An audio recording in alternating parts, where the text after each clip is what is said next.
আমিনা খাতুন পান চেপাতে চেপাতে জিজ্ঞাসা করলো সুমাইয়া বেগমকে। সুমাইয়া বেগম শাশুড়ির এরূপ কথায় অবাক হলো। বিস্ময় নিয়ে তিনি জানতে চাইল, মিথ্যে কখনো বলেছি আম্মা? তোমার বইনের মাইয়া কি কোনোদিন মা হইতে পারবো না? না, আজ 3 বছরের বেশি সময় হতে চলে, এখনো কোনো ভালো খবর দিবার পারলো না। সে কি বাঞ্জা? আমিনা খাতুন অবলীলায় কথাগুলো বলে দিল। সুমাইয়া বেগম আশ্চর্যের চরমপন্থী। কোনো কথা যেন মাথায় এলো না। বহু কষ্টে বলে উঠল, আম্মা, এসব কি বলছেন আপনি? আমি ঠিক কথাই কইতাছি। তুমি যাই বলো, আমি আমার নাতিরে আবার বিয়া করামনি। সুমাইয়া বেগমকে আর কোনরূপ কথা বলার সুযোগ না দিয়ে লাঠি তুলে সুমাইয়া বেগমের কক্ষ হতে বেরিয়ে গেল আমিনা খাতুন। সুমাইয়া বেগম স্তব্ধ হয়ে রইল। তিনি ভাবতে পারছে না। সানায়া আমিনা খাতুন যাওয়া মাত্রই পর্দার আড়াল থেকে বেরিয়ে সোজা নিজের রুমে চলে এলো। ও গিয়েছিল সুমাইয়া বেগমের কাছে রাতের খাবার কি হবে সেটা জিজ্ঞেস করে কাজের লোককে বলবে। সুমাইয়া বেগমের দুপুর থেকেই শরীরটা খারাপ করছে, তাই সানায়া নিজেই গিয়েছে। কিন্তু গিয়ে যে এমন অনাকাঙ্ক্ষিত কথোপকথন শুনবে সে ভাবতে পারেনি। যদিও লুকিয়ে লুকিয়ে কারোর কথা শোনা ঠিক না, তবে ফিরে আসতে গিয়েও নিজের সম্পর্কে এমন কিছু কথা সে শুনে স্তব্ধ। সানায়া বিছানায় শুয়ে কান্না করতে লাগলো। এক সময় সেভাবেই ঘুমিয়ে গেল। এভাবে কত সময় পেরিয়ে গেল সানায়ার জানা নেই। নির্ভান রাত 8টার বেশি সময় বাজে রুমে এলো। হাতে ঘড়ি খুলে ড্রেসিং টেবিলের ওপর রাখতে রাখতে বইয়ের দিকে তাকিয়ে ভুরু কুঁচকে নিল। বউ তার কান্না করেছে, চোখ বেয়ে গাল গড়িয়ে পড়েছে, আর সেই পানির দাগ স্পর্শ। কিন্তু কেন কেঁদেছে? ক্লান্ত দেহটা ঠেলে বিছানায় এগিয়ে নিল। সেখানে বইয়ের পাশে আলগোছে বসে, গায়ের দামি ব্লেজারটা খুলে পাশে রাখে, টাই গলা হতে খুলে নেয়, শার্টের বুকের কাছের বেশ কয়েকটা বোতাম খুলে বইয়ের অধরে নিজের অধৈর্যরা ছুঁয়ে দিয়ে আলগোছে। সানায়া নেড়েচড়ে ওঠে, পিট পিট করে চোখ খুলে নির্বাণকে পাশে দেখে মলিন হাসে। এই মানুষটা কয়েকদিন পর থেকে একান্তই শুধু তার, আর থাকবে না। সে কি করে এটা মেনে নিবে? আচ্ছা, নির্বাণ কি বিয়ে করতে রাজি হবে? সব ভুলে আবার নতুন করে কাউকে নিয়ে সুখে বাঁচার স্বপ্ন দেখবে? নির্বাণ বইয়ের এমন ফ্যাকাশে মুখের কারণ জানে না, তবে সে বইয়ের এরকম মলিন মুখ, নাক মুখ কেঁদে কেটে লাল করে রাখা মুখ, চোখে শুকিয়ে যাওয়া অশ্রু নিতে পারছে না। বুকের ভেতর তীব্র যন্ত্রণা অনুভব করছে, যেন ধারালো কোনো অস্ত্র সাহায্যে সেখানে কেউ বারবার আঘাত করছে। নির্বাণ চোখ বন্ধ করে আবার তাকালো নিজের বইয়ের মুখ পানে। নিজের দানবীয় হাত জোড়া নিয়ে সানায়ের মুখখানে নিজের হাতের আজলাই নিয়ে কাঁপা কাঁপা কণ্ঠে জানতে চাইলো, কি হয়েছে বলো বলো আমাকে, প্লিজ বলো, কষ্ট হচ্ছে আবার। সানায়া নির্বাণের হাতের উপর নিজের নরম হাত জোড়া রাখলো। নির্বাণের করা প্রশ্নে সম্পূর্ণ এড়িয়ে গেল। নিজের ধরে আসা গলায় প্রশ্ন করলো, আপনি আবার বিয়ে করবেন নির্বাণ? কে বলেছে এই কথা? নির্বাণ সানায়ার গাল হতে হাত সরিয়ে নিল। চোখ বন্ধ করে কঠিন স্বরে জানতে চাইল। সানায়া বুঝতে পারে ভুল সময় ভুল কথা বলে ফেলেছে। মোটেও এখন এটা বলা ঠিক হয়নি, তাই আমতা আমতা করে বলে, কেউ না, কেউ বলেনি, বললাম তো। আচ্ছা, বলতে হবে না। এই নির্বাণ খুব ভালো করে জানে সত্যি কি করে জানতে হয়। নির্বাণ আগের ন্যায় শক্ত কণ্ঠে জানালো। সানায়া নির্বাণের বাহুতে হাত রাখে। তবে নির্বাণ এরূপ কথায় ঝট করে মাথা উঁচিয়ে কিছু বলতে চাইলে, আপনি শুনুন নির্বাণ। আরেকটা কথা না। ওয়াশরুমে চলে গেল নির্বাণ। সানায়া কোনো কথা কানে তোলে না। সানায়া আবারও বিছানায় বসে পড়ে ধপ করে। কেন যে এটা জিজ্ঞেস করতে গেল? এখন নিজের উপরই রাগ হচ্ছে। নির্বাণ ফিরে এলো অনেকক্ষণ পর। গলায় টাওয়াল জড়িয়ে, পরনে কালো একটা ট্রাউজার, উদাম শরীর। সানায়া সেদিকে তাকিয়ে রইল। নির্বাণ টাওয়াল সোপায় ছুঁড়ে ফেলে দিয়ে আলমারি খুলে সেখান থেকে একটা গাঢ় সবুজ রঙের টি শার্ট গায়ে জড়িয়ে রুম হতে বেরিয়ে এলো। সানায়া নিজেও পেছন পেছন এলো। নির্বাণ সোজা গিয়ে ডাইনিং টেবিলের চেয়ারে বসে পড়ে। সময় বেগম কাজের লোক পাঠিয়েছে ওদের ডাকার জন্য। ভালো হলো চলে এসেছিস। তুমি আম্মাকে ডেকে দাও। শেষের কথাটা কাজের লোককে উদ্দেশ্য করে বলে রান্নাঘরের দিকে চলে গেল। সানায়া চুপচাপ সময় বেগমের পেছন পেছন গেল। হাতে হাতে এটা ওটা এগিয়ে আনে। তবে সময় বেগম সানায়াকে জোর করে চেয়ারে বসিয়ে দিল। এর মধ্যে আমিনা খাতুন চলে এলো। নিজাম সাহেব আজ চুপচাপ চেয়ারে বসে আছে, মন দিয়ে কিছু ভাবছে। তিনি আজ সকালে বাড়ি ফিরেছে। সানায়ের সম্পর্কে পর্যবেক্ষণ করেছে। আচ্ছা, দাদি কি কোথাভাবে বাবার কাছেও এই কথাগুলো পেরেছে, নাকি মা? কথাটা ভাবতেই সানায়ের চিন্তা হলো, সবাই কি রাজি হবে দাদির এমন প্রস্তাবে? সানায়ের ভাবনার মাঝে আমিনা খাতুনের কণ্ঠ শোনা গেল, খাবার শেষ, সবাই অপেক্ষা করো, কথা আছে আমার। কেউ কোনোরূপ প্রতিক্রিয়া ব্যক্ত করে না। ওনাকে সবাই যথেষ্ট সম্মান করে, তবে মোটামুটি আন্দাজ করা যাচ্ছে আজ আমেনা খাতুন কি নিয়ে কথা বলবে।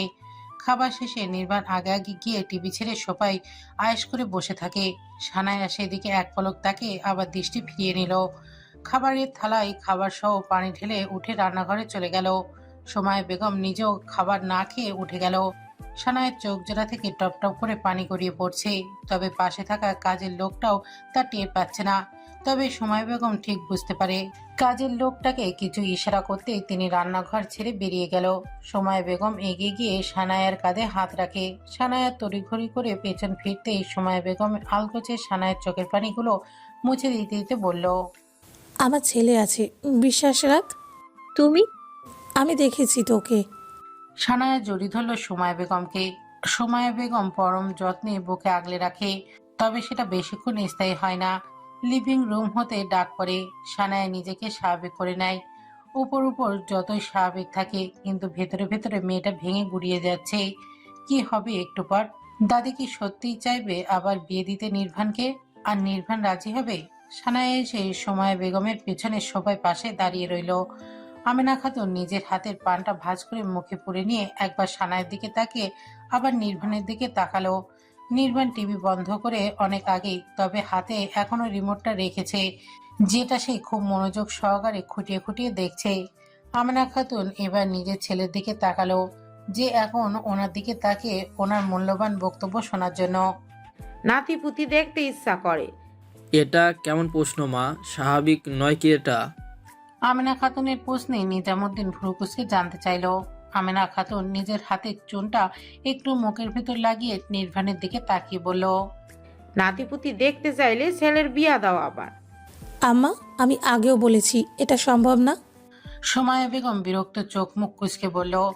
আমেনা খাতুন শান্ত কণ্ঠে বলল, কেন সম্ভব না? বাজা মেয়েকে দিয়ে তো আর বাচ্চা পয়দা করা সম্ভব না। আমেনা খাতুনের এরূপ বাক্য শুনে তেতে ওঠে নির্বাণ। সানায়ের চোখ ঝাপসা হয়ে আসে। নির্বাণ রাগে চোয়াল শক্ত করে রিমোটটা হাত থেকে পাশের দেয়ালে ছুঁড়ে ফেলে। সবাই মোটামুটি একটু চমকে ওঠে। সানায়া ভয়ে সময় বেগমকে খাবলে ধরে। নির্বাণ সবটা অবলোকন করলো। চোখ বন্ধ করে রাগ নিয়ন্ত্রণের ব্যর্থ চেষ্টা চালিয়ে কঠিন স্বরে বলল, আর একবার যদি আমি এই কথাটা শুনি তবে এই নির্ভিলা আমি পুড়িয়ে ছাড়খাড় করে দেব। দাদু ভাই, তুমি আমার সবটা কথা শুনো আগে। আমেনা খাতুন ভীত হলো, তবে বোঝানোর স্বরে বলল। কিন্তু নির্বাণ দ্বিতীয়বারের ন্যায় আবারও কঠিন স্বরে প্রশ্ন করলো, কি শুনবো? আবার বিয়ে? তো সেটা না হয় তুমি করো। নির্বাণ দাদি হয় তোমার, ভুলে যাচ্ছ। আর মা তুমি এসব কি কথা বলো? আল্লাহ যখন চাইবে তখন হবে। আমি দ্বিতীয়বার এসব নিয়ে আর কোনো কথা চাই না। আমেনা খাতুনকে উদ্দেশ্য করে কথাগুলো বলল নিজামুদ্দিন। আমেনা খাতুন এবার ছেলেকে বসে আনতে চাইল। শান্ত কণ্ঠে ছেলেকে উদ্দেশ্য করে বলল, আব্বাজান, আপনি রাগ কেন করছেন? আপনি আপনার আব্বার ছেলে সন্তান, একা ছিলেন। আপনার ছেলেও একজন। এখন আপনার ছেলের বাচ্চা না হলে এই বংশের বংশধর আসবে কি করে? নিজামুদ্দিন চুপ করে গেল। সুমায়া বেগম স্বামীর মতিগতি দেখে বুঝতে পারে শাশুড়ি ছেলেকে বশ করতে সক্ষম হয়ে গিয়েছে, কিন্তু তিনি তো সত্যিটা জানে। তারপরও কি করে এসব মেনে নেবে? এর মধ্যে নির্বাণ চুপচাপ উঠে এসে সানায়াকে টেনে নিয়ে ওপরে চলে গেল। সবাই সেদিকে তাকিয়ে বেকুব হয়ে গেল।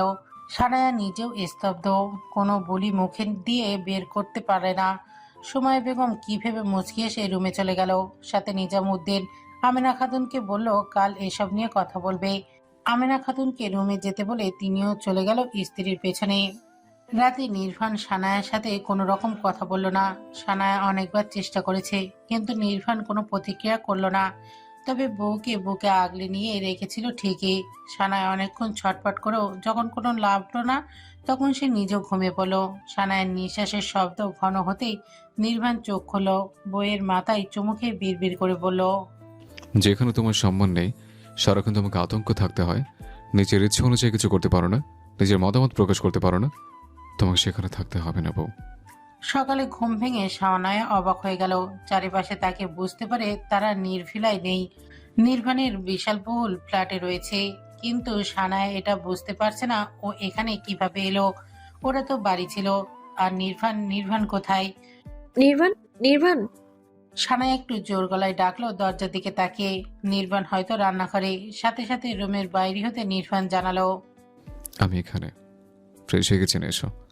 সানায়া গুটি গুটি পায়ে বিছানা হতে নেমে এগিয়ে গিয়ে দরজায় দাঁড়িয়ে একবার ছোট্ট লিভিং রুমটা পার করে খোলামেলা কিচেনে দৃষ্টি মেলালো। নির্বাণ প্যানের মধ্যে কিছু নাড়াচাড়া করছে। নির্বাণ হঠাৎ করেই সানায়ার দিকে দৃষ্টিপাত করল। সানায়া একটু অপ্রস্তুত হয়ে পড়ে, তবে নির্বাণ মুচকি হাসলো। চোখ দিয়ে কিছু ইশারা করতেই সানায়া বিনিময়ে নিজেও হেসে রুমে ফিরে ওয়াশরুমে চলে গেল। ফ্রেশ হয়ে সানায়া নিজেও রান্নাঘরে গেল। নির্বাণ তখন খাবার সব ছোট্ট একটা ট্রেতে করে ডাইনিং টেবিলের ওপর এনে রেখেছে। সানায়াকে ইশারায় চেয়ারে বসতে বলে। সানায়া চুপচাপ গিয়ে বসে পড়ে। নির্বাণ পানির জগটা রান্নাঘর থেকে এনে টেবিলের ওপর রেখে নিজেও সানায়ার পাশে চেয়ারটাই বসলো। সানায়া খাবারটা নিজের হাতে খেলো, সাথে নির্বাণকেও খাইয়ে দিল। খাবার প্রায় শেষের দিকে। তখন সানায়া হুট করে জিজ্ঞেস করলো, আমরা তো বাড়িতে আমাদের রুমে ছিলাম। আর থাকতে হবে না। নির্বাণ দায়সারাভাবে জবাব দেয়। সানায়া আগের ন্যায় আবারও কৌতূহল নিয়ে প্রশ্ন করে, কেন কেন যাব না? কারণ আমরা আজ থেকে এখানে থাকবো। পানির গ্লাসটা নির্বাণ হাতে নিতে নিতে বলল। সানায়া এবার বিরক্ত হলো। সে তার প্রশ্নে ঠিকঠাক জবাব পাচ্ছে না, তবে বিরক্ত ঠেলে আবারও প্রশ্ন করে, কিন্তু কেন? এখানে থাকবো তাই। নির্বাণ কথা শেষে পানিটা খেয়ে রুমে চলে গেল। সানায়াও পানি খেয়ে এটো প্লেটটা পরে পরিষ্কার করবে ভেবে রেখে দৌড়ে রুমে চলে এলো। এসে দেখলো নির্বাণ রুমে নেই। ওয়াশরুম হতে পানির শব্দ হচ্ছে। সানায়া বুঝতে পারে নির্বাণ হয়তো অফিসে যাবে, তাই ফ্রেশ হচ্ছে। সানায়া কথাটা ভেবেই পাশের কাচের দেয়ালটার পাশে এসে দাঁড়ালো। এখান থেকে বাহিরে সব স্পষ্ট দেখা যাচ্ছে, তবে ভীষণ উঁচু যে জায়গাটা বুঝতে বাকি থাকে না। সানায়া যতবার এখানে এসেছে সে ঠিক ততবারই ঘুমিয়েছিল, নয়তো রাতে এসেছে, তাই ঠিক বুঝতে সক্ষম হয়নি কত তলায় আছে। তবে 7-8 তলা হবে, সেটা একটু একটু ঠাউর করতে পারে। সানায়ার ভাবনার মাঝে ঘাড়ে ঠান্ডা স্পর্শ পেল। আলগোচে চোখ জোড়া বন্ধ করে নিল। নির্বাণ নিজের ঠান্ডা হাতটা দাঁড়ে আস্তে আস্তে ঘাড় হতে চুলগুলো সরিয়ে নিজের ঠোঁট জোড়া ছুঁয়ে দিল। সানায়া চুপ করে সরে দাঁড়ালো। একদম কাচের দেয়ালটার সাথে ঠেসে দাঁড়িয়ে জিজ্ঞেস করলো, এখানে কি করে এলাম? ঘুমিয়েছিল, সকলে এসছে। কয়টা বাজে দেখছো? সানায়া এবার ঠিক বরাবর সামনে দেয়াল ঘড়ির দিকে তাকিয়ে চোখ কপালে ওঠার অবস্থা।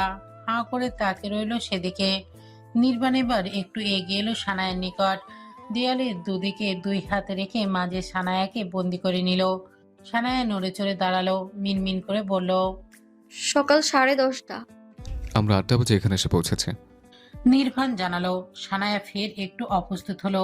এতটা ঘুমিয়ে বিভোর ছিল যে কিচ্ছু টেরও পায়নি। তবে হঠাৎ করেই মনে হলো কিছু, চট করে জিজ্ঞেস করলো, বাড়িতে জানে সবাই? তাসফির উদ্দিন নির্বাণ কাউকে পরোয়া করে না। নির্বাণ আরো একটু ঘেঁষে দাঁড়ালো বইয়ের নিকটে, গম্ভীর কণ্ঠে শোধালো। সানায়া ফুস করে নিঃশ্বাস ছাড়ে। আল্লাহ আছে একজন। আমি মোটেও ওনাকে ইঙ্গিত করে বলিনি, ওনার সৃষ্টি করা মানব জাতির কথা বলেছে। সবাই নিশ্চয়ই বলবে চুরি করে চলে এসেছি। মলিন মুখ করে বলল সানায়া। একদমই না, আমি আমার বউকে কোলে তুলে সবার সামনে দিয়ে হেঁটে এসছি। নির্বাণ কথা শেষে সরে দাঁড়ালো। সানায়া লজ্জায় মিয়ে গেল। কি বলল মাত্রই নির্বাণ? সবার সামনে দিয়ে হেঁটে কোলে নিয়ে এসেছে। সবাই কি ভাবছে? আল্লাহ! নিজের ঘুমের ওপর প্রচুর রাগ লাগলো সানায়ার। একটা মানুষ এত গভীর ঘুম কি করে ঘুমাতে পারে? এই যে ও নিজেই তো তার প্রমাণ। অফিসে যাবেন না? বাবা থাকছে আজ, যেতে না করলো। রেডি হচ্ছেন যে? তবে একটু বেরোতে হবে। তুমি দুপুরে খাবার খেয়ে নিও, আমি রান্না করে রেখেছি। গরম করে খাবে কিন্তু। রাতের খাবার আমি নিয়ে আসবো। আর কেউ আসলে দরজা খোলার প্রয়োজন নেই, আমি লক করে যাব। সাবধানে থাকবে, ঠিক আছে? এমন ভাবে বলছেন যেন আমি বাচ্চা। সব মনে থাকে জানো। নির্বাণে সানায়ের কথা সম্পূর্ণ এড়িয়ে নিজে বইয়ের ললাটে অষ্ট ছুঁয়ে দিয়ে বলল। সানায়ের মুখে কিছু বলে না, শুধু মাথা ঝাঁকিয়ে আচ্ছা বোঝালো। নির্বাণ ওয়ালেট আর ফোন নিয়ে চলে গেল। যাওয়ার সময় ঠিক দরজা লক করতে ভোলে না। সানায়ের সেদিকে তাকিয়ে তপ্ত শ্বাস ছাড়ে। এই লোকের মাঝে মাঝে কি হয় কে জানে। সানায়া পুনরায় রুমে ফিরে এসে শুয়ে পড়ল। ওর ঘুম পাচ্ছে, কিন্তু আর কয়েক মাস পরেই ওর অনার্স ফাইনাল ইয়ারের পরীক্ষা। তবে রাতে পড়বে ভেবে বিছানায় গা এলিয়ে দিয়ে ঘুমিয়ে পড়ল। আচ্ছা, রাতে কি আদৌ পড়া হবে? খাবার খেয়েছো? কানে ফোন চেপে চেয়ারে গা এলিয়ে দিয়ে আপিকে জিজ্ঞেস করলো একান্ত। আপি স্বাভাবিকভাবেই জবাব দিল। হ্যাঁ। ওষুধ? আগের নাই ফের প্রশ্ন করে একান্ত। আপি তেতে ওঠে, বিরক্ত চোখ মুখ কুঁচকে নিয়ে তেজ নিয়ে বলে ওঠে। বলতে পারবো না, আপনি এসে দেখে যান। কথাটা শেষ করেই আপি খট করে ফোনটা কেটে দিয়ে চুপচাপ বিছানায় বসে গেল। ইদানিং হঠাৎ কেন জানি এমন হয়, সবকিছু বিরক্ত লাগে। হয়তো প্রেগনেন্সির কারণে। তবে ওর এখন ইচ্ছা করছে একান্তর পাশে বসে থাকুক, কিন্তু এটা কি সম্ভব? এদিকে একান্ত ফোনের দিকে ভ্রু কুঁচকে তাকিয়ে রইল। ওর বোধগম্য হচ্ছে না এইমাত্র কি হলো। তবে আপির কথাগুলো মাথায় আসতেই কাউকে বেল বাজিয়ে ডাকলো। অতবার কিছু বলে নিজের জন্য বরাদ্দকৃত চেয়ারে ঝুলানো দামি গাঢ় নীল রঙের ব্লেজারটা হাতে নিয়ে বিলাসবহুল কেবিন হতে বেরিয়ে এলো। করিডর দিয়ে যাওয়ার সময় সবাই সম্মানের সহিত মাথা নুয়ে ইংরেজিতে কিছু বলে সম্বোধন করলো। একান্ত গম্ভীর মুখে সবার দিকে তাকিয়ে নিজেও ফিরে কিছু বলল। কতটা না সম্মান করে, কতটা ভয়ে থাকে মানুষগুলো। আর বাসার বউ তাকে ভয় তো দূরে, সম্মানের ছিটেফোঁটাও করে না। একান্ত দীর্ঘশ্বাস ফেলে গাড়িতে বসতেই সাদা চামড়ার একজন সাদা ড্রেস আপ করার লোকটা গাড়ি স্টার্ট দিল। একান্ত নিজের সাথে থাকা চাবি দ্বারা দরজা খুলে ফ্ল্যাটে প্রবেশ করে। রুমে এলো পা টিপে টিপে। এসেই দেখলো বিছানার এক কোণে গুটিসুটি মেরে হাঁটু ভাঁজ করে বসে আছে তার একমাত্র বউ। মুখে বেজায় বিরক্ত প্রকাশিত। একান্তর হাতে থাকা শপিং ব্যাগগুলো পাশের টেবিলে রাখে, যাতে হালকা মচমচ শব্দ হয়। আপি তৎক্ষণাৎ মুখ তুলে এদিকে তাকিয়ে টেবিলের ওপরে ব্যাগ দেখে যেন উড়ে গেল সেগুলোর কাছে। হাতে নিয়ে নেড়েচেড়ে দেখতে লাগলো, মুখে উপচে পড়া খুশি। একান্ত যাও ভাবে এভাবে দৌড়ে আসায় ধমক দিবে, কিন্তু এই মেয়ের মুখের দিকে তাকিয়ে সেটা আর করতে পারে না। সে গায়ে ফর্মাল ড্রেস আপ চেঞ্জ করে বাসার ব্যবহার করা একটা ট্রাউজার আর টি শার্ট নিয়ে ওয়াশরুমে যেতে যেতে বলল। তুই এগুলো খেয়ে নে, আমি শাওয়ারটা শেষ করে রাতের জন্য রান্না করব। আপি প্রতিউত্তরে কিছু বলল না। সে ততক্ষণে প্যাকেট হতে সবকিছু বের করে ঝটপট মুখে পুড়েছে। একান্ত সেদিকে তাকে আবারও হাসলো, অতঃপর ওয়াশরুমে চলে গেল। ফিরে এলো প্রায় আধা ঘন্টা পর। কোমরে শুভ্র রঙের একটা টাওয়াল পেঁচিয়ে বাকি অর্ধেকের শরীর নগ্ন। বলিষ্ঠ সুপুরুষটাকে আপির নিকট একজন তামিল সিনেমার নায়কের থেকে কোনো অংশে কম লাগলো না। দারুণ সুন্দর দেখতে পুরুষটাকে সে বরাবরই ভীষণ ভালোবাসে। তাই ব্যক্তিগত পুরুষটার এমন অর্ধনগ্ন রূপ তাকে ভীষণ বাজেভাবে আকৃষ্ট করলো। প্রতিবারের নাই এবারও। একটু আগে খাওয়া আপির দামি চকলেটগুলো এখনো ঠোঁটের আশেপাশে লেগে রয়েছে। একান্ত আপির দিকে তাকিয়ে আছে, তবে আপি সেদিকে খেয়াল নেই। সে নিজেও ঘরের মধ্যে রয়েছে। একান্ত সেদিকে তাকিয়ে নিজের কেমন এলোমেলো লাগলো। আজ অনেকদিন হয় বইয়ের বেশি দ্বার প্রান্তে ঘেঁষে না একান্ত। মোদ্দা কথা, বাবা হবে এই কথা শোনার পর থেকে একান্ত ভয়ে আছে। যদি সে গভীর স্পর্শে বউকে ছুঁয়ে দেয় আর বউ যদি তা সহ্য করতে না পারে, তখন সেই ভয় নিয়ে তো একান্ত এতটা মাস দূরে দূরে থেকেছে। তবে আজ মনে হয় না আর সেটা পারবে। এই মেয়ে তাকে পদে পদে তারই প্রমাণ দিচ্ছে। একান্ত এগিয়ে গেল। আপি যেন সম্মিত ফিরে পেল। কিছু বলার জন্য মুখ খুলবে তার আগেই একান্ত আপির ঠোঁটের কোনায় হাত রাখে। একটু আগে খাওয়া চকলেটে লেগে থাকা চকলেটের বৃদ্ধা আঙুল দ্বারা স্লাইড করে নিজের আঙুলে নিয়ে মুখে পুড়ে নিল। আপি তৎক্ষণাৎ চোখ বন্ধ করে জোরে জোরে শ্বাস ফেলে আমতা আমতা করে আবদার সুরে বলল, ভালোবাসেন না একটু? অনেকদিন হয় আপনি আমাকে আর আগের মতো ভালোবাসেন না। শেষের কথাটা অভিযোগ। একান্ত সেই কণ্ঠে শুনে হাসলো। বউকে শুয়ে দিয়ে নিজেও যথেষ্ট সতর্কতার সাথে নিজের শরীর ছাড়ে বইয়ের শরীরের ওপর। গায়ে মিনি কম্বলটা টেনে নিয়ে বইয়ের আবদার পূরণ করতে ব্যস্ত হলো। আপি সেই উজাড় করা স্বামীর ভালোবাসা গ্রহণ করলো। তৃতীয়বার যখন একান্ত আবারও প্রস্তুতি নিচ্ছে, তখন আপি নিজে থেকে একান্তর হাতে সঁপে দিল। দুর্বল কণ্ঠে জানতে চাইলো, আপনি এমন কেন করছিলেন? ভীষণ কষ্ট হতো আমার। সরি না জান, আর এমন করব না। তবে উত্তরটা তুই নিজে খুব শিগগির পেয়ে যাবি। একান্ত আদুরে কণ্ঠে জানালো। কথা শেষে বউকে যত্নের সাথে আগলে নিল। কতদিন পর বইয়ের এতটা গভীর স্পর্শ পেল, সাথে নিজের জমানো সব ভালোবাসা বউকে দিয়ে নিজেও আদর করতে ভোলে না। নির্বাণ ফ্ল্যাটে ফিরল সন্ধ্যে 6টার দিকে। তবে নিজের সাথে থাকা চাবি দ্বারা দরজা খুলে হাতে থাকা শপিং ব্যাগ আরো কিছু প্রয়োজনীয় জিনিস নিয়ে নিজের রুমের পাশের রুমে চলে গেল। গায়ে ব্লেজারটা খোলা রেখে নিজেও রুমে একবার দৃষ্টি বোলালো। বউ তার গুটুসুটি মেরে ঘুমিয়ে আছে। নির্বাণ সেটা দেখে স্বস্তির নিঃশ্বাস ছাড়ে। ফিরে এসে ফ্রেশ হয়ে সঙ্গে আনা প্রয়োজনীয় জিনিসগুলো প্যাকেট ছাড়া করে সেগুলো নিয়ে নিজের কাজ চালিয়ে নিল। এর মধ্যে 2বার নিজের রুমে নজর রেখেছে। বউ তার এখনো ঘুমে বিভোর। নির্বাণ ভেবে পায় না একটা মানুষ এত কি করে ঘুমাতে পারে। পারে অবশ্যই, তার বউ এত ঘুম কাতরে মেয়েরা অবশ্যই পারে। এরা সারাদিন ঘুমাতে পারে, এদের খাবার না খেলেও চলে। নির্বাণ এসব ভাবতে ভাবতে নিজের হাতে সব কাজ শেষ করে পাশের কাগজে থাকা কালো রঙের ব্লেজারটা হাতে ঝুলিয়ে নিল। মুখে ভাব এমন যেন মাত্রই বাইরে থেকে ফিরল। যাওয়ার আগে রুমের দরজা লক করে পাশের রুমে এলো। বইয়ের দিন দুনিয়ার খবর নেই, সে এখনো ঘুমে। নির্বাণ নিজের হাতে শপিং ব্যাগ দুটো বিছানায় রাখে, হাতের ঘড়ি খুলে ড্রয়ারে রাখে। অতঃপর বাইরের পোশাক পরিবর্তন করে নেয়।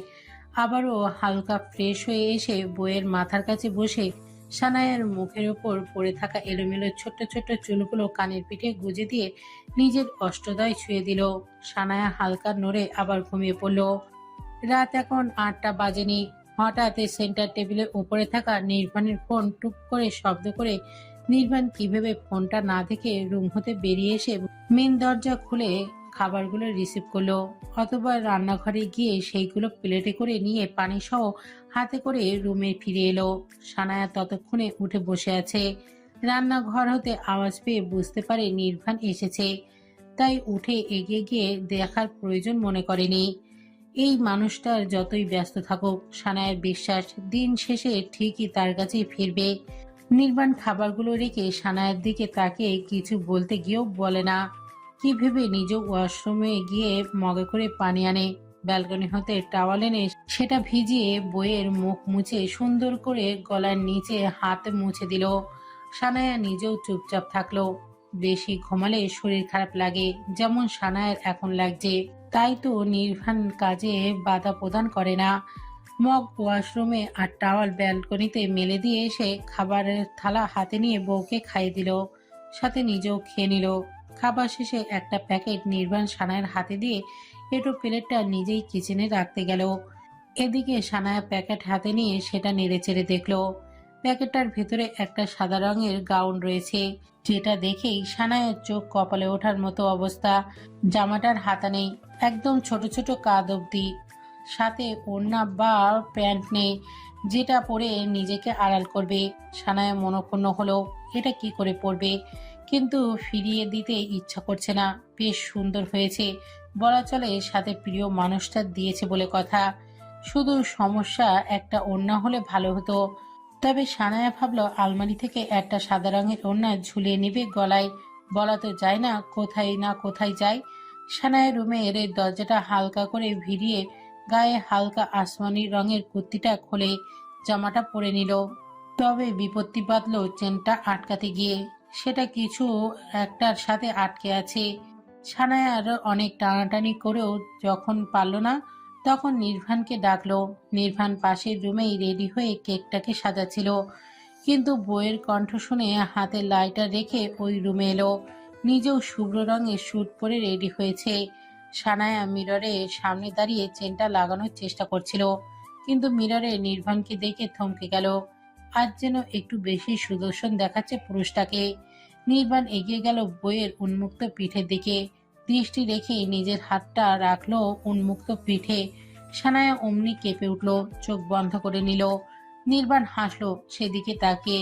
চেনটা লাগানোর আগেই নিজের অষ্টজোড়া বইয়ের পিঠে ছোঁয়াতে ভুলল না।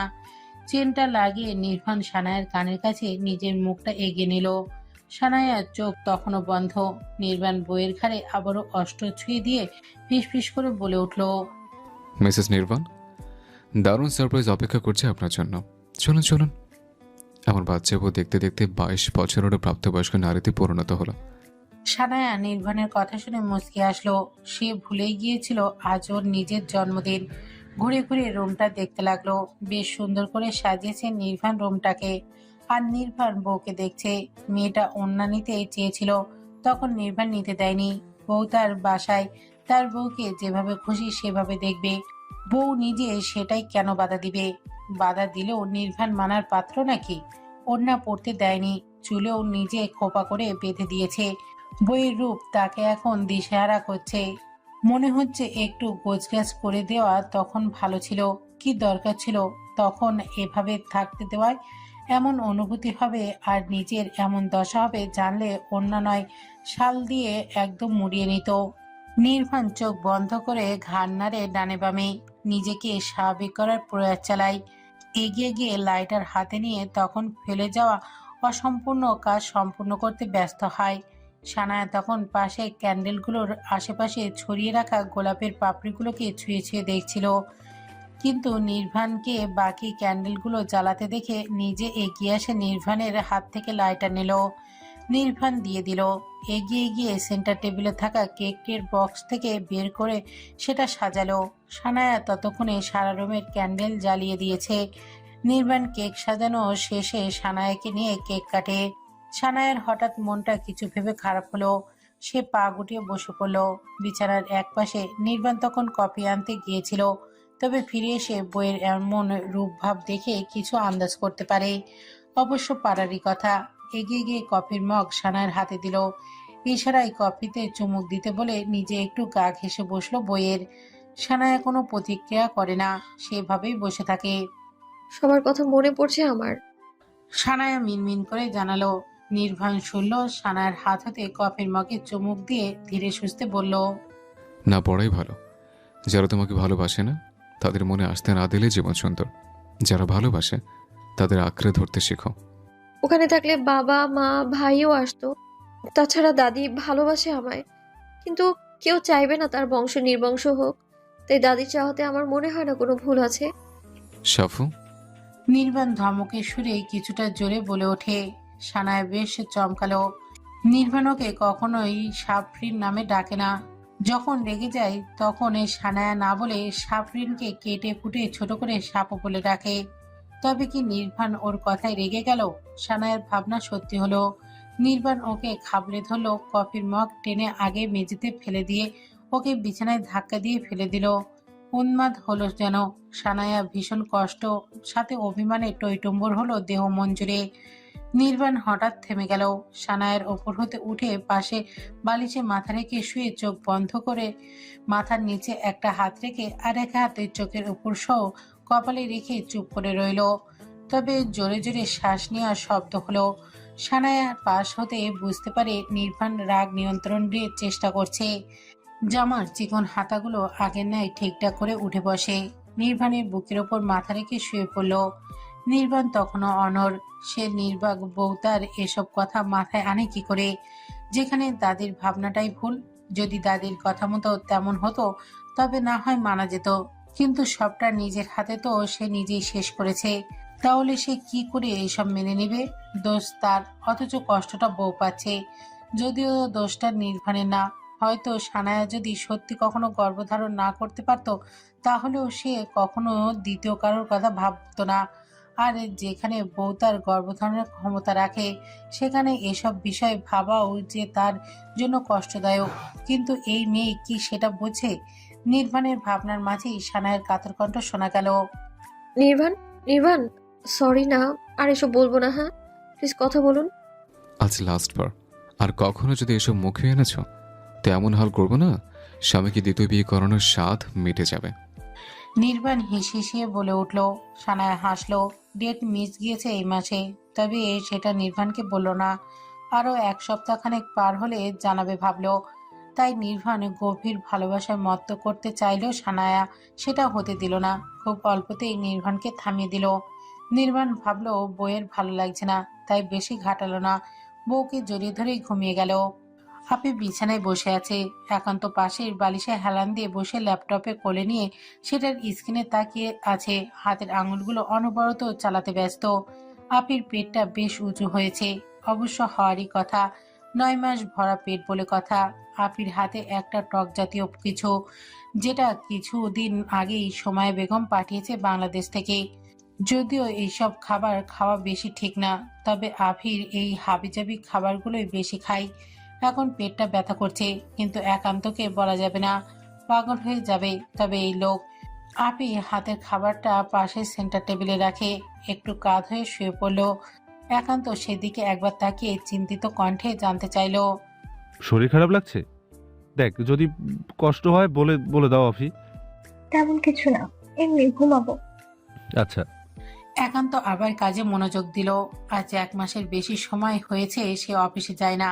তার বাবা আর ম্যানেজার সহ অন্যান্য স্টাফরা সামলাচ্ছে সবটা। একান্ত ভয়ে আছে। বউ তার বয়সে ছোট নয়, একজন প্রাপ্তবয়স্ক নারী সে, কিন্তু তবুও প্রিয় মানুষ হারানোর ভয় আমাদের মনে সব সময় কাজ করে। সেক্ষেত্রে একান্তর এই চিন্তা ভাবনাও ভিন্ন হবার কথা নয়। একান্ত ল্যাপটপ রেখে পাশে আফির একদম কাজ ঘেঁষে গিয়ে বসলো। মুখটা নিচে নিয়ে আফির মাথায় চুলের ভাঁজে চুমু খেতেই আফির গোঙানির আওয়াজ শুনতে পেল। চট করে আফির চুলগুলো সরিয়ে মুখের দিকে সম্পূর্ণ দৃষ্টি দিতেই দেখতে পেল আফির মুখখানা হালকা ঘামে ভেজে, সাথে চোখ মুখ কুঁচকে কিছু বিড়বিড় করছে। একান্ত বিচলিত হলো। এসির ঠান্ডা, তার মধ্যে এই অবস্থা, সাথে কিছু হলো কি? একান্ত দেরি করে না, কিছু বুঝতে পারলো বোধহয়। আফির জন্য রাখা নাচটাকে জোরে জোরে কোনো ইংরেজি শব্দে ডেকে ওঠে, গাড়ি বের করতে বলে। নাচটা একবার রুমের দরজায় এসে আবারও ফিরে নিচে চলে গেল। যাওয়ার সময় অবশ্যই মেন ডোর খুলে রেখে গেল।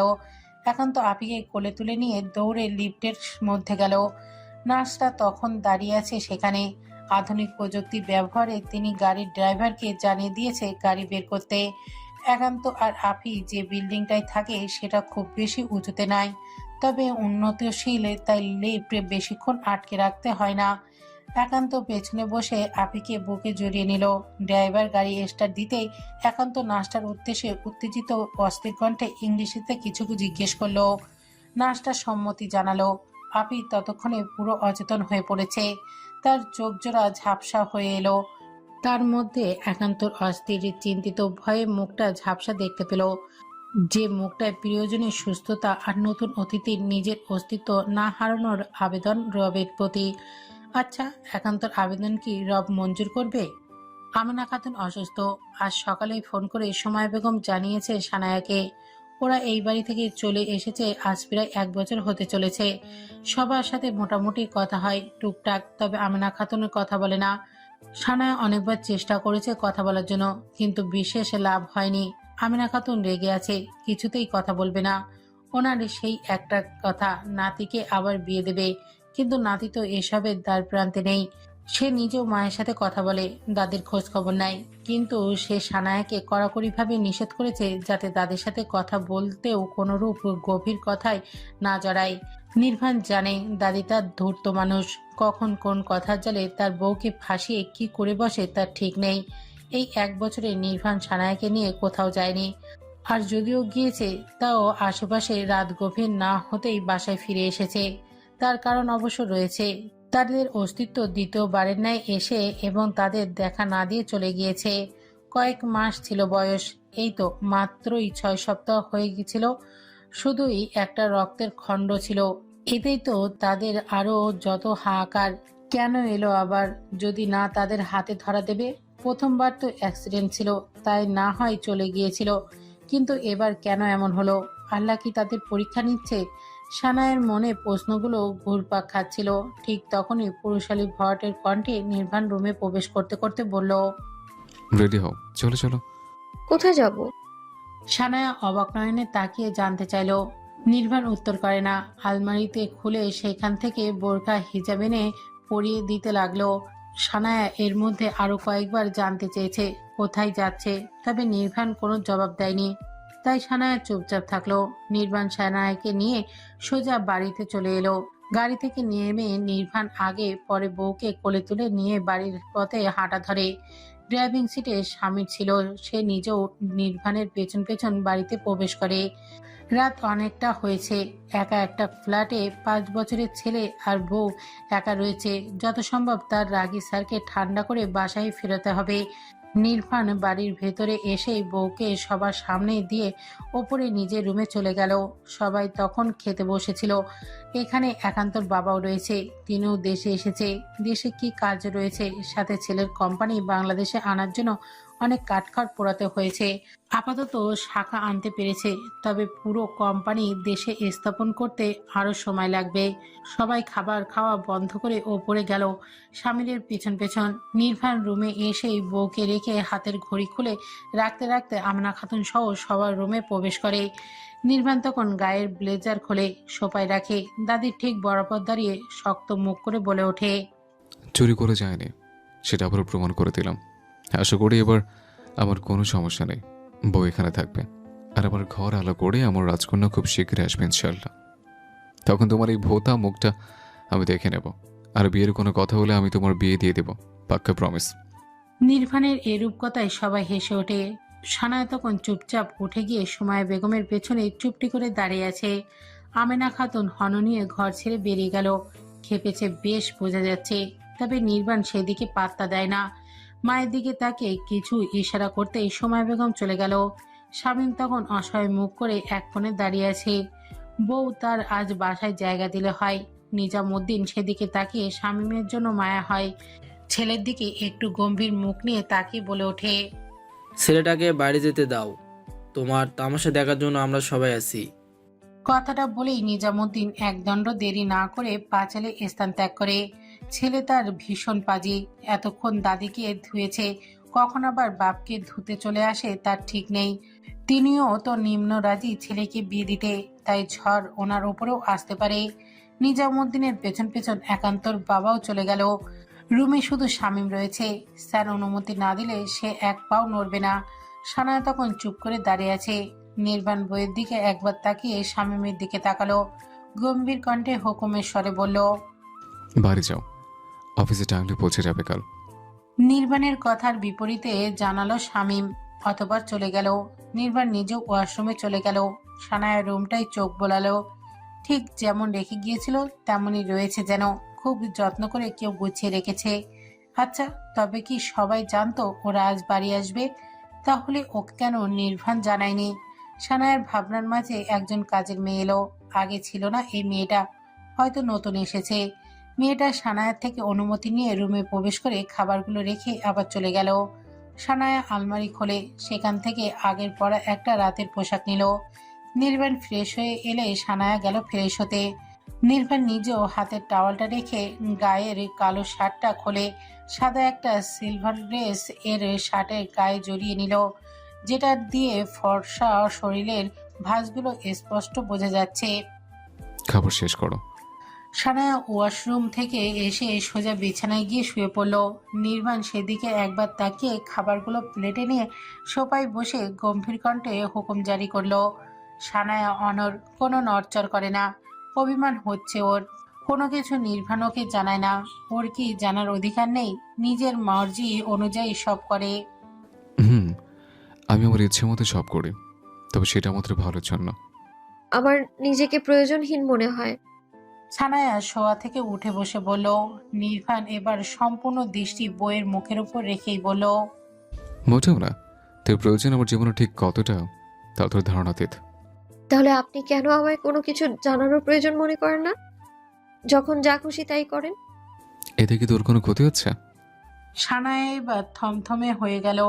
সত্যি তো, এত তো ওর কোনো সমস্যা হচ্ছে না, বরং ভালোই হয়। তাহলে অভিমানটা কিসের জন্য?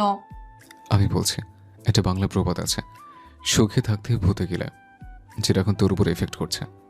সানায়া খুব কাছে গিয়ে ফিসফিস করে বলে উঠল নির্বাণ। সানায়া কিছু বুঝে ওঠার আগেই নির্বাণ সানায়াকে কোলে তুলে নিল। সবাই বসে নিজের একটা উড়ুর ওপর বসিয়ে প্লেট হাতে খাবার নিয়ে খাইয়ে দিল বউকে, সাথে নিজেও খেলো। খাওয়া শেষে দুজন শুয়ে পড়ল। নির্বাণ নিজেও বুকের ওপর দুই হাতে দিয়ে বউকে শক্ত করে জড়িয়ে ধরে রাখলো। একান্ত ফ্ল্যাটে নিজের সাথে থাকা চাবি দ্বারা দরজা খুলে ভেতরে প্রবেশ করে। রাত অনেকটা হয়েছে, তবে বিদেশের রাস্তায় সেটা বোঝা যাচ্ছে না। সোডিয়াম আলোর লাইটগুলো বেশ আলোয় আলোয় অন্ধকার হয়ে আসা রাতকেও দিনের আলোর মতো করে রেখেছে। সাথে মানুষের আনাগোনা তো আছেই, তবে সেটা যার যার মতো করে। কেউ কেউ দেখার বা পর্যবেক্ষণ করার সময় কোনোটাই নেই। সে থাকবে না এই শহরে তার চ্যাম আর বউকে নিয়ে, নির্জন পরিবেশে থাকবে যেখানে খুব অল্প সংখ্যক মানুষ থাকবে, শুধু তার ছোট্ট একটা সংসার হবে। আচ্ছা, তার চ্যাম কি করছে? ঘুমিয়েছে নাকি মাকে জ্বালাচ্ছে? চ্যাম ঘুমিয়েছে? একান্ত রুমে প্রবেশ করে না, দরজা থেকে দাঁড়িয়ে জিজ্ঞেস করে। আফিফ জবাব দেয় না, শুধু তর্জনে আঙুল উঁচিয়ে মুখে রেখে ইশারায় চুপ থাকতে বলে। একান্ত চুপচাপ পাশের রুমে চলে গেল। আফিও ছেলের কপালে চুমু খেয়ে মিনি কম্বলটা আরো একটু টেনে দিয়ে ঘর ছেড়ে বেরিয়ে এলো। ছেলের 2 বছরের বেশি বয়স হয়েছে। দ্বিতীয়বার জন্মদিন পালন করার পর থেকেই ছেলে আর তাদের সাথে থাকে না। আজ কয়েক মাস ধরে একাই থাকে। আপি এসব ভাবতে ভাবতে রুমে চলে এলো। একান্ত ততক্ষণে ফ্রেশ হয়ে গলায় সফেদ রঙের টাওয়ালটা ঝুলিয়ে বেরিয়ে এলো। খাবার? খেয়ে এসছি, তুই? হুম। আপি ফিরতি কিছু বলে না, বিছানা ঠিকঠাক করে এক কোণায় শুয়ে একান্তর দিকে তাকিয়ে থাকে। একান্ত হয়তো কিছু আন্দাজ করতে পারে। টাওয়াল রেখে নিজেও এসে পাশে শুয়ে জড়িয়ে ধরে আপিকে। আপি নিজের নাক মুখ ঘষে দিল একান্তর বুকে। মিনমিন করে প্রশ্ন করে। আমরা যাবো না? একান্ত চুপ করে থাকে মিনিট খানেকে। অতঃপর আবির ঠোঁটে একটা গাঢ় চুম্বন করলো, ছেড়ে দিয়ে ফিসফিস করে জানালো। টিকিট হয়ে গিয়েছে, 2 দিন পর ফ্লাইট। সকাল থেকে সময় বেগম রান্নাঘরে রান্না করছে, সাথে আছে সব কাজের লোক। মেয়ে তার কত বছর পরে দেশে ফিরছে স্বামী সন্তান নিয়ে। তবে মেয়ের চেয়ে নাতিকে দেখার জন্য পাগল সবাই। মূলত সব খাবার নাতির জন্যই বানিয়ে নিচ্ছে, যদিও তিনি নাতির পছন্দ জানে না। তবে প্রায় সব রকম খাবারই বাঙালি আইটেম বানাচ্ছে। সানায়া ডাইনিং টেবিলে বসে সবকিছু পর্যবেক্ষণ করলো। আমেনা খাতুন সানায়াকে কড়াকড়িভাবে নিষেধাজ্ঞা জারি করেছে, যাতে সে রান্নাঘরের দ্বার প্রান্তে না ঘেঁষে। সাথে তার প্রতি এলেও যেন সে সবার আগে আগে না থাকে। এসব যে তিনি সানায়াকে বলেছে, সানায়া ছাড়া আর কেউ জানে না। সানাও চায় না এসব কেউ জানুক, আবার অশান্তি হোক। বলুক না দাদি, সে তো আর সত্যি বাজানা, এটা সে খুব ভালো করেই জানে। তাহলে কষ্ট কেন পাবে? নির্বাণ গিয়েছে এয়ারপোর্টে, সাথে রয়েছে শামীম আর নিজামুদ্দিন। এখন সন্ধ্যা 6টা বাজে। সানায়া ঘুম থেকে উঠে এসেছে মাত্রই। মূলত তাকে সোমায়া বেগম ডেকে পাঠিয়েছে কাজের লোকের মাধ্যমে। সেই দুপুরে নির্বাণ যাওয়ার পরে যে মেয়েটা ঘুমিয়েছিল আর ওঠেনি, তাই বাধ্য হয়ে ডেকে পাঠালো। হালকা কিছু নাস্তা বানিয়ে সানায়াকে দিয়ে খেতে বলে তিনি আবারও চলে গেল নিজের কাজে। সানায়ার সামনে রাখা বাটি ভর্তি গরম ধোয়া ওঠা নুডলসটা দেখে নিল। অতঃপর হাতে নিয়ে রুমে যাওয়ার জন্য পা বাড়াতেই বাড়ির মেন ডোর সশব্দে বেজে ওঠে। সানায়া আশেপাশে তাকালো। লিভিং রুমে তেমন কেউ নেই, সবাই রান্না করে। সময় বেগমের মধ্যেই হাঁক ছেড়ে সানায়াকে বলল দরজা খুলে দিতে। সানায়া আচ্ছা বলে দরজা খোলার জন্য অগ্রসর হলো। দরজা খুলেই সানায়া প্রথমে নজর আসে নির্বাণ একটা বাচ্চা কোলে দাঁড়িয়ে আছে। তার ঠিক পেছনে আফিয়া হাসি হাসি মুখ করে দাঁড়িয়ে। সানায়া নিজেও হাসলো নির্বাণের কোলে হতে বাচ্চাটাকে নিয়ে আদর করে আফিয়ার একান্তর সাথে কুশল বিনিময় শেষ করে। এর মধ্যে সবাই বাড়ির ভেতরে প্রবেশ করে। সময় বেগম রান্নাঘর ছেড়ে বেরিয়ে এসে মেয়ে জামাই দেখে নাতিকে কোলে তুলে আদর করে। আমেনা খাতুনকে ডাকতে লাগলো।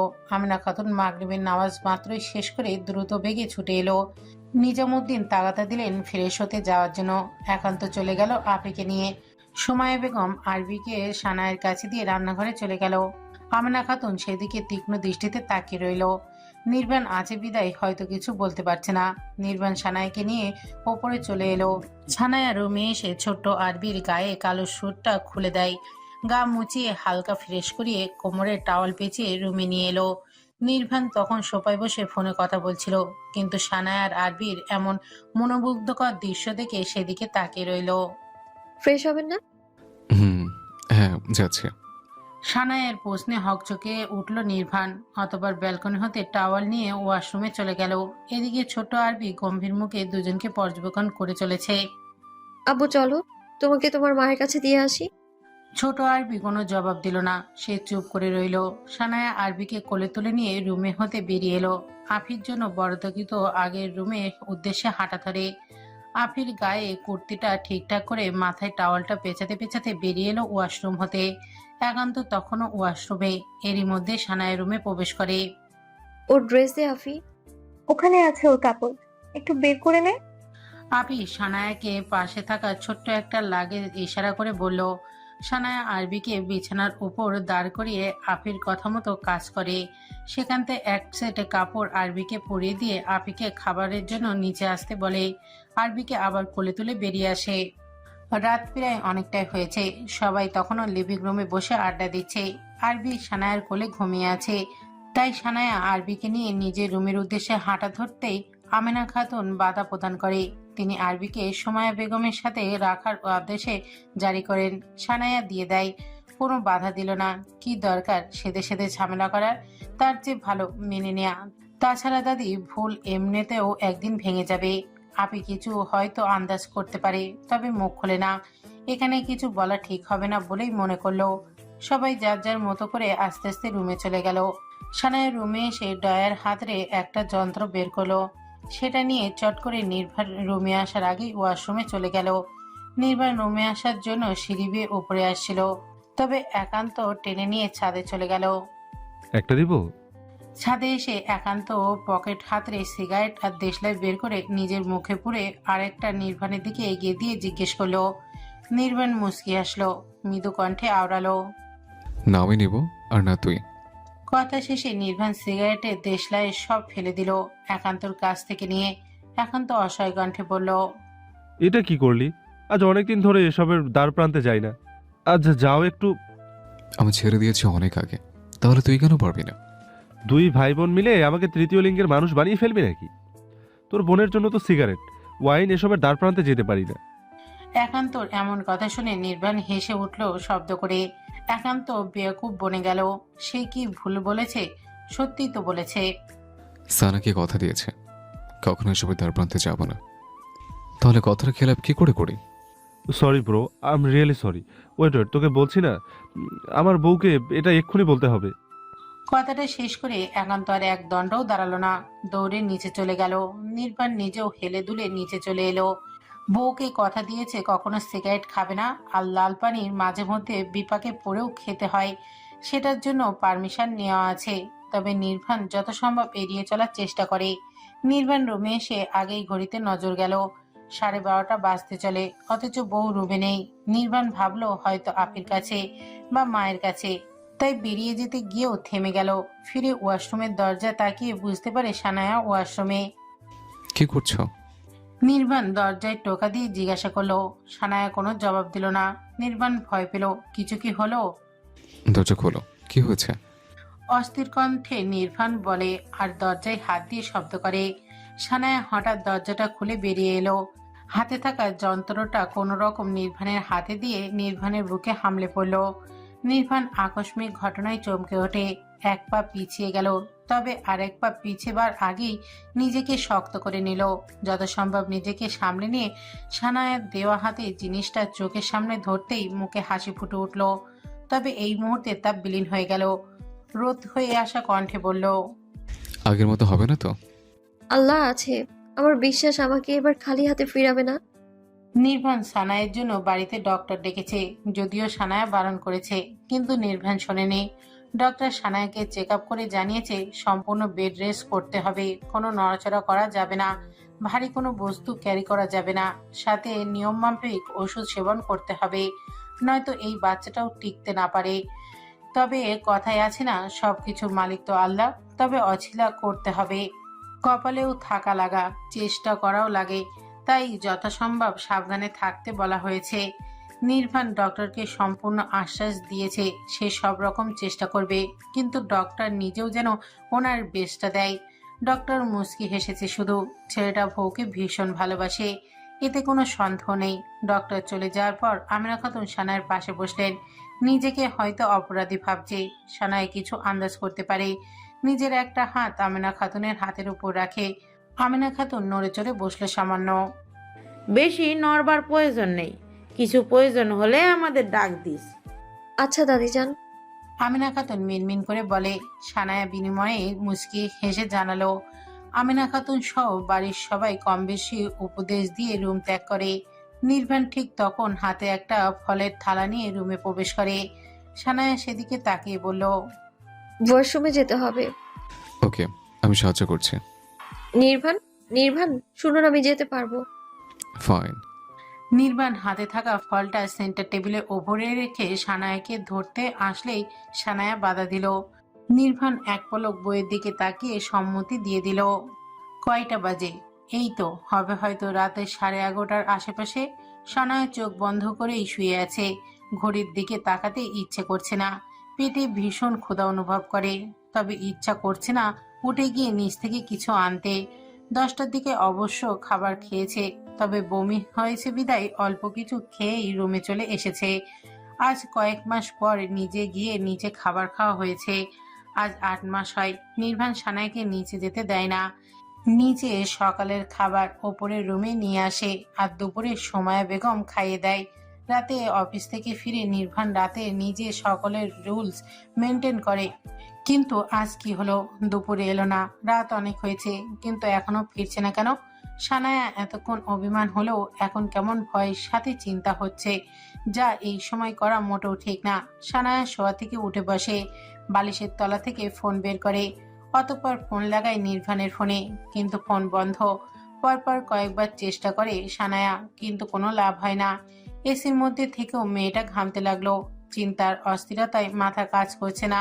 তবে স্বামীর নাম্বারটা ডায়াল লিস্টে থাকায় সেটা চোখে পড়ে। কিছু না ভেবেই কল লাগায়, কিন্তু কোনো রেসপন্স এলো না উপাস্যতে। কাঁপা কাঁপা হাতে দ্বিতীয়বার কল দিল। প্রথমবার রিং হওয়ার সাথে সাথে ফোনটা রিসিভ হলো। সানায়া অস্থির কণ্ঠে প্রশ্ন করে। আপনার স্যার কোথায়? শামীম কোনো জবাব দিল না, তবে নাক টানার শব্দ হলো। সানায়ার বুকের ভেতর ধক করে উঠল। দ্বিতীয়বারের ন্যায় আবার জানতে চাইল। কি হয়েছে সামির ভাই? আপনি কিছু বলছেন না কেন? শামীম এবার ধরে আসা কণ্ঠে নিজেও প্রশ্ন করলো। আপনি কিছু জানেন না? সানায়া অবাক হয়ে গেল। কি জানার কথা বলছে? কি হয়েছে? শামীম নিজেও বা কাছে কেন? সানায়ার মাথায় প্রশ্নগুলো কিলবিল করছে, কিন্তু কিছু জিজ্ঞেস করার আগেই শামীম কল কাটে। সানায়া আবার নম্বরটায় কল দিল, তবে এবার বন্ধ দেখালো ফোনটা। সানায়ার গায়ে কম্বলটা ফেলে দিয়ে উঁচু পেটটা ধরে রুমের বাইরে এলো। একদম শুনশান নীরবতা বিরাজ করছে বাড়ি জুড়ে। সানায়া নিচে যাওয়ার মতো সাহস পেল না। পা জোড়া টেনে আফি রুমের উদ্দেশ্যে হাঁটা ধরে, তবে পা জোড়া বরাবরই অবশ হয়ে আসে। চোখগুলো দিয়েও কেমন ঝাপসা দেখাচ্ছে। দূর থেকে একটা বাচ্চা আর একটা মেয়ে এগিয়ে আসে। আফি মাত্রই নিচে থেকে ওপরে আসে, বাসার কেউ নেই, তাই সানায়ার কাছে আসছিল। তবে সানায়াকে এদিকে দুর্বল পায়ে এগিয়ে আসতে দেখেই দৌড়ে এলো, যেন তবে শেষ রক্ষা আর হলো না। সানায়া ধরম করে নিচে পড়ে যায়। ও দূরে দাঁড়িয়ে আছে 3 বছরে শেষ হয়ে 4-এ পা দেয়া আরবি। আফি এসে সানায়ার মাথাটা কোলে তুলে নিল। কয়েকবার ডাকার পরেও সানায়া কোনো জবাব দিল না। অজ্ঞান হয়ে যাওয়া মানুষটা কি করে জবাব দিবে? আরবিকে হঠাৎ করেই আফি ডেকে ওঠে। অংশ, বাবা নিচে আয়। না, আরবি এখানে নেই। কোথায় গেল ছেলেটা? আফি দ্বিতীয়বার ডাকার আগেই আরবি ফিরে এলো দৌড়ে, সাথে 2জন কাজের লোক। আফি তাদের সাহায্যে সানায়াকে ধরে রুমে নেওয়ার প্রস্তুতি নেয়, কিন্তু ফ্লোর থেকে তোলার পর কিছু বুঝতে পেরে হসপিটালে নেওয়ার জন্য নিচে নিয়ে এলো। তবে বিপত্তি বাঁধলো, বাড়িতে কোনো গাড়ি নেই। একটা নির্বাণ সকালে নিয়ে বেরিয়েছে, আর একটা একটু আগেই একান্ত সময়া বেগম আর নিজামুদ্দিনকে নিয়ে হাসপাতালে চলে গিয়েছে। বিপদ যখন আসে চারদিক দিয়ে আসে। আফির মাথা কাজ করছে না, কি করবে? বাড়িটা মেন রোডের পাশেই, তবে এখান থেকে কোনো গাড়ি পাওয়া যায় না। যা গাড়ি চলে সেগুলো যার যার ব্যক্তিগত গাড়ি, খুব সহজে কাউকে পাওয়া যায় না। তবুও আফি চেষ্টা করে কাজের লোকের কাছে সানায়াকে রেখে আরবিকে নিয়ে একটু এগিয়ে গেল। ভাগ্য হয়তো সহায় ছিল, একটা ছেলে গাড়ি থামালো। আফি সাহায্য চাইলো। ছেলেটা এগিয়ে এসে সানায়াকে গাড়িতে তুলতে বলে। আফি আরবিকে কাজের লোকের কাছে রেখে গেল। যদিও আরবি থাকতে চায়নি, তবে আফির ধমক খেয়ে আর এমন পরিস্থিতি দেখে ঝামেলা করে না। ইমিডিয়েটলি আপনারা রক্তের ব্যবস্থা করুন, রোগীর অবস্থা বিশেষ ভালো নয়, সিজার করতে হবে, আর কোনো উপায় নেই। একজন জুনিয়র ডক্টর মাত্রই কথাটা জানিয়ে গেল। শামীম তৎক্ষণাৎ বেরিয়ে পড়ে রক্তের সন্ধানে। একান্ত নিজেও চেষ্টা করে। পাশেই আফি সময়া বেগমকে আগলে বসে আছে। নিজামুদ্দিন নিজের সব স্টাফ থেকে শুরু করে কোনো পরিচিত লোক বাকি রাখে না। নিজের ছেলের এমন অবস্থা, তার মধ্যে মেয়েটার অবস্থাও ভালো না। একটু আগেই তো ছেলেটাকে ওটি হতে বের করলো, এখন আবার ছেলের বউকে। সবকিছু যেন বিষাক্ত লাগছে। আল্লাহ কি মেয়েটাকে একটু শান্তি দিবে না? শামীম ঘন্টা 45 মিনিটের মাথায় ফিরে এলো 2জন পরিচিত ছেলে নিয়ে। ছেলেগুলো এতিম। নির্বাণ নিজেই ওদের দুজনকে একটা দোকান দিয়ে দিয়েছে। লেখাপড়া বেশি না জানায় অন্য কিছু আর করতে পারেনি। ছেলেগুলোকে এসে একজন নার্স নিয়ে গেল। অতঃপর শুরু হলো অপেক্ষা, কখন শেষ হবে এই দুর্বিষহ সময়। খারাপ কিছু হবে না তো? আর বাচ্চাটা মাত্রই তো 8 মাস বয়স চলে, সুস্থ থাকবে তো? টানা 2 ঘন্টা ধরে ওটি রুমের দরজাটা বন্ধ আছে, খোলার নামই নিচ্ছে না যেন ডক্টর। রাত প্রায় শেষের দিকে, গোটা একটা রাত কেটে গেল। সবার নির্ঘুম থাকে, কি অদ্ভুত ব্যাপার। তবে তাদের মাঝে শুধু একটা রাত নয়, মনে হচ্ছে একটা যুগ। খারাপ সময় যেন ফুরোতেই চায় না। যেমন তাড়াহুড়োয় রাস্তা ফুরোয় না, ঠিক তেমনটা। ছেলেগুলো দুজন 2 ব্যাগ রক্ত দিয়েছে, সাথে ব্লাড ডোনেটের থেকেও আনা হয়েছে। হসপিটাল কর্তৃপক্ষ সেটা করতে সাহায্য করেছে। মোট 4 ব্যাগ রক্ত লেগেছে। এখন অপারেশন চলছে। ডক্টর আশ্বাস দিয়েছে কিছু হবে না। ওনারা ওনাদের সবটা দিয়ে চেষ্টা করবে, আর আল্লাহর ইচ্ছা সবটা। তাই আল্লাহর কাছেই দোয়া চাইতে বলেছে। সুমাইয়া বেগম নির্বাণের কেবিনের সামনে থেকে ঘুরে এসেছেন। ছেলেটার এখনো জ্ঞান ফিরছে না। ডক্টর শিওর বলেনি কখন ফিরবে, বলেছে যখন তখন ফিরতে পারে। তার কারণ যেহেতু রাতটায় মেডিসিনের প্রভাব কেটে গেলেও রোগী ঘুমিয়ে থাকতে পারে, তাই সকালে ফিরবে এটাই জানিয়েছে। সুমাইয়া বেগম এসব ভাবতে ভাবতে এসে আফির পাশে বসলো। এখন তো নিজেও বসে আছে আফির আরেক পাশে, আর নিজামুদ্দিন সেই থেকে পায়চারি করে যাচ্ছে। সানায়ার বাবা সালাউদ্দিন আহমেদকে খবর দিয়েছে, তবে খারাপ কিছু বলেনি, শুধু হসপিটালে এনেছে এটুকুই জানিয়েছে। সালাউদ্দিন আহমেদ সকালে স্ত্রীকে নিয়ে চলে আসবেন বলেছে। বাড়িতে আমেনা খাতুন এসব কিছুই জানে না। তার কারণ তিনি ঘুমের ওষুধ খেয়ে রাত 10টার মধ্যেই ঘুমিয়ে পড়েন, আর একবার সকালে নামাজ পড়তে ওঠেন। একান্ত বাড়িতে ফোন করে ছেলের সাথে কথা বলেছে। ওই রুমের রোগী জ্ঞান ফিরেছে, আপনারা দেখা করতে পারেন। আপি চোখগুলো মাত্রই বন্ধ করেছিল, কিন্তু এমন বার্তা পেয়ে অচেতন মস্তিষ্ক সচল হলো। তৎক্ষণাৎ মায়ের হাত ধরে। সুমাইয়া বেগম নিজেও চিন্তিত হলেন, ছেলের জ্ঞান ফিরছিল না। এক চিন্তা ছিল, এখন ফিরেছে এতেও চিন্তা। ছেলে তার বউকে নিয়ে ভীষণ সতর্ক।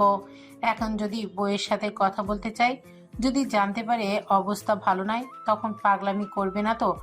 এতে যে ছেলের জীবন রিস্ক।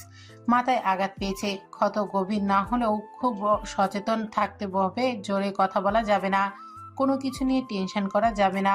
মোদ্দা কথা, মাথায় বেশি চাপ প্রয়োগ করা যাবে না। মাথায় বেশি চাপ পড়বে এমন কিছু করা যাবে না। মা, কোথায় হারিয়ে গেলে? চলো, ভাইয়ার জ্ঞান ফিরেছে।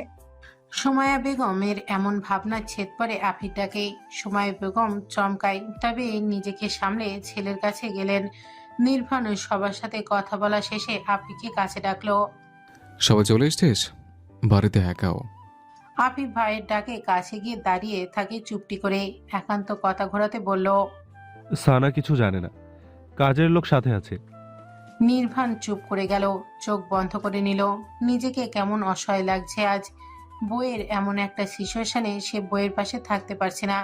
কি করছে এখন তার জান? নির্বাণকে চোখ বন্ধ রাখতে দেখে সবাই কেবিন হতে বেরিয়ে গেল। খুব অল্প স্বরে কোথা হতে আজানের মিষ্টু সুর ভেসে আসছে। সবাই গিয়ে আবার ওটির সামনে গিয়ে দাঁড়িয়ে রইল। 5-7 মিনিট অপেক্ষার পর হঠাৎই ওটি রুমের লাইট অফ হলো। নিজামুদ্দিন একান্ত সবাই একে অপরের মুখের দিকে তাকিয়ে এগিয়ে গেল। ওটি রুম হতে 4 জন ডাক্তার বেরিয়ে এলো। পেছনে রয়েছে 2 জন নার্স। আপনারা একটু আগে সবাই কোথায় ছিলেন? ডক্টরটা কিছুটা ক্ষিপ্ত স্বরে প্রশ্ন করলো। নিজামুদ্দিন সবার দিকে তাকিয়ে চোখ রাঙালো, যার অর্থ সবাইকে তখন যেতে হয়েছিল।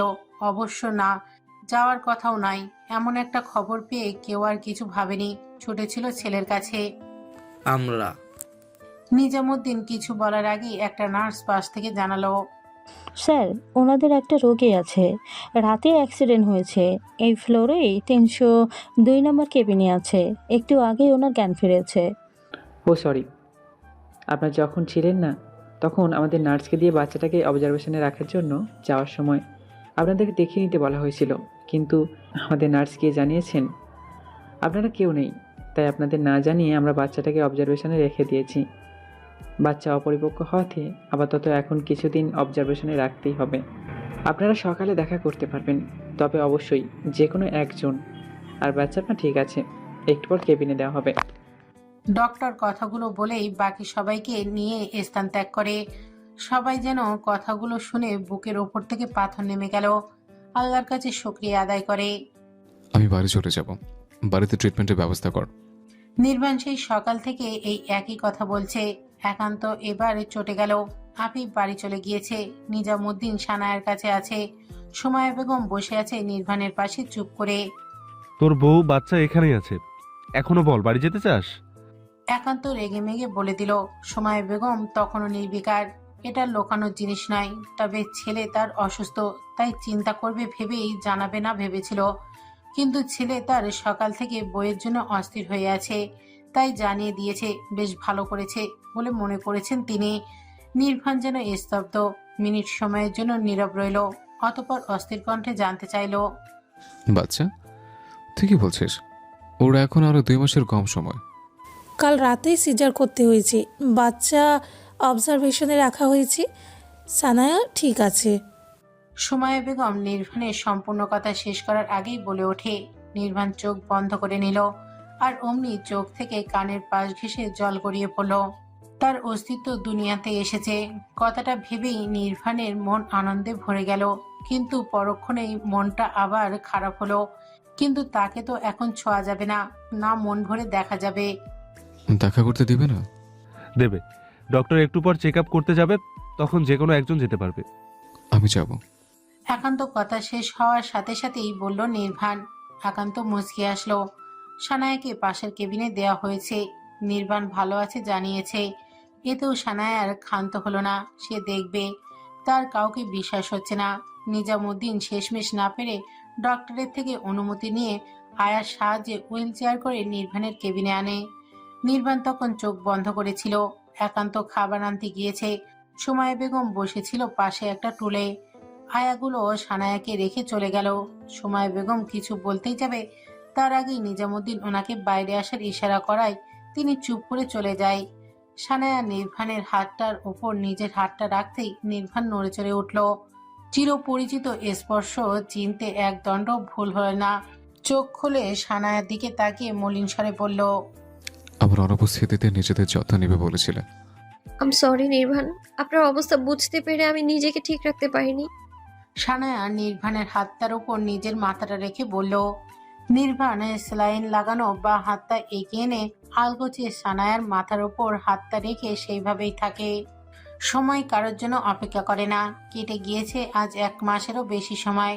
সানায়া এখন সম্পূর্ণ সুস্থ। নির্বাণ এখনো কিছুটা খুঁড়িয়ে চলাফেরা করে, নয়তো আর কোনো সমস্যা নেই। এই 1 মাসে বাচ্চাটাকে অবজারভেশনে রাখতে হয়েছে। সম্পূর্ণ পরিকল্প না হওয়াতে কিছুটা দুর্বল বাবুটা। এই 1 মাস হসপিটালেই থাকছে বেশি সময় সবাই। আজ রিলিজ দেওয়া হবে বাবুটাকে। সানায়া নির্বাণ আগে থেকেই ছিল। সকালেই আফি একান্ত আরবিউ এসেছে হসপিটালে, আর কেউ আসেনি। আসতে অবশ্য চেয়েছিল, নির্বাণ নিজেই না করে দিয়েছে। বাড়িতে চলে যাচ্ছে, তাই আর ঝামেলা বাড়ায়নি। হসপিটালের সব ফর্মালিটি শেষ করে বাসায় ফিরতে ফিরতে দুপুর হয়ে এলো। বাড়ি ফিরে সানায়া আগে নির্বাণকে ফ্রেশ হয়ে আসতে বলে।